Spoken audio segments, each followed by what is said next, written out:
शिमला शहर के बीचों बीच एनजीटी के आदेशों की अवहेलना हो रही है। हाई कोर्ट के स्टे के बावजूद भी यहां अवैध निर्माण किया जा रहा है। आईजीएमसी के पास कल्याण लॉज कोठी में रहने वाली एक गरीब महिला दीपिका ने उनके मकान को तोड़ रहे राकेश आहूजा पर हाई कोर्ट और निचली अदालतों के आदेशों की अवहेलना करने का आरोप लगाया है। दीपिका ने जिलाधीश शिमला को पत्र लिखकर काम को बंद करवाने की गुहार लगाई है। असहाय महिला का कहना है कि कल्याण लॉज कोठी में वो पुश्तों से अपने परिवार के साथ रह रही है। इनका आरोप है कि राकेश आहूजा द्वारा राजस्व विभाग के कर्मचारियों के साथ सांठ-गांठ कर राजस्व रिकॉर्ड में हेराफेरी की गई और इस कोठी को अपने नाम करवा लिया है। महिला का कहना है कि हाईकोर्ट द्वारा 24 जुलाई 2020 को अवैध निर्माण को रोकने बारे उनके पक्ष में स्टे दिया गया है, जबकि इससे पहले निचली अदालत द्वारा 10 नवंबर 2016 को राकेश आहूजा द्वारा किए जा रहे अवैध निर्माण पर स्थगन आदेश जारी किए गए थे। इसके अलावा नगर निगम शिमला द्वारा 2 दिसंबर 2017 को जारी आदेश में राकेश आहूजा को विवादास्पद भूमि पर निर्माण कार्य न करने पर रोक लगाई थी, जबकि एनजीटी द्वारा जारी आदेशों में ग्रीन एरिया में निर्माण कार्य पर पूर्ण प्रतिबंध लगाया गया है। महिला का कहना है कि हाई कोर्ट के स्थगन आदेशों के बावजूद भी राकेश आहूजा द्वारा तोड़फोड़ और निर्माण कार्य किया जा रहा है और अदालत के आदेशों की सरेआम धज्जियां उड़ाई जा रही हैं।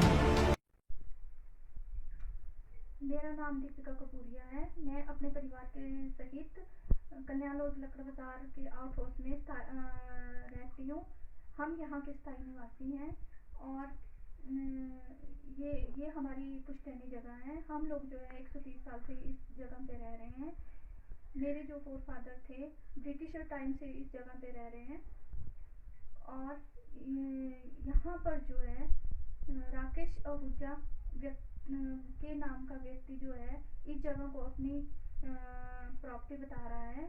ये राकेश आहूजा है, ये जो है इनलीगल यहाँ पे कंस्ट्रक्शन कर रहा है और तोड़फोड़ कर रहा है, जबकि उच्च न्यायालय के न्यायाधीश के आदेश यहाँ पे हुए हैं कि इस जगह पे जो है ना तो कोई तोड़फोड़ की जाएगी और ना ही कोई लोक निर्माण किया जाएगा, और क्योंकि ये कोर सिंकिंग जोन है।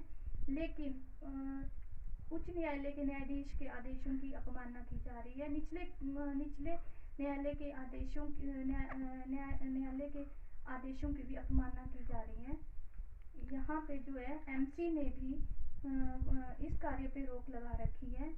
एनजीटी ने भी पूर्णतः रूप से इस कार्य को प्रतिबंध कर रखा है, प्रतिबंध किया हुआ है कि यहाँ पे किसी भी प्रकार की कोई भी लोक निर्माण नहीं किया जाएगा और इस बिल्डिंग को तोड़फोड़ नहीं किया जाएगा जब तक कि निचले कोर्टों में हमारे फाइनल केस डिसाइड नहीं हो जाते। तब तक जो है यहाँ पे कोई भी डैमेज, तोड़फोड़, इलीगल कंस्ट्रक्शन कुछ भी नहीं किया जाएगा। लेकिन राकेश आहूजा के द्वारा इस बिल्डिंग को सरेआम तोड़ा जा रहा है और पेड़ों को भी गिराया जा रहा है। मैंने पुलिस डिपार्टमेंट, प्रशासन, डीसी साहब, एमसी कमिश्नर और एपी साहब मेयर को एक पत्र लिखकर उसमें उच्च न्यायालय की प्रतिलिपि और निचले कोर्ट की प्रतिलिपि साथ में लगाकर आदेशों की सारी कॉपियां लगाकर उनको बाय पोस्ट सूचित किया है। उनके व्हाट्सएप पे भी सूचित किया है कि इस कार्य को जल्द से जल्द रोका जाए, क्योंकि ये कोर सिंकिंग जोन है। अगर ये बिल्डिंग को गिराएंगे तो नीचे मेरा आउट हाउस भी गिर जाएगा, जिससे मेरे घर को भी खतरा है। और यहाँ पर सरेआम बिल्डिंग को तोड़ा जा रहा है। मॉल पर मेयर साहब हैं और यहाँ पर जो है सारी जानती है कि मॉल के ऊपर बिल्डिंग को तोड़ा जा रहा है। ना तो मेरी कोई प्रशासन सुन रहा है और ना ही कानून के आदर्शों की पालना की जा रही है। सरेआम कानून की धज्जियां उड़ाई जा रही हैं।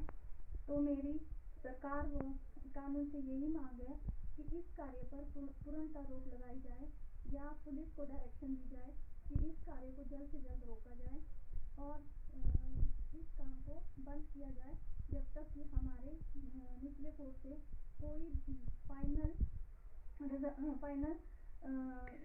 डिसीजन नहीं निकलता है तब तक जो है इस काम को रोका जाए।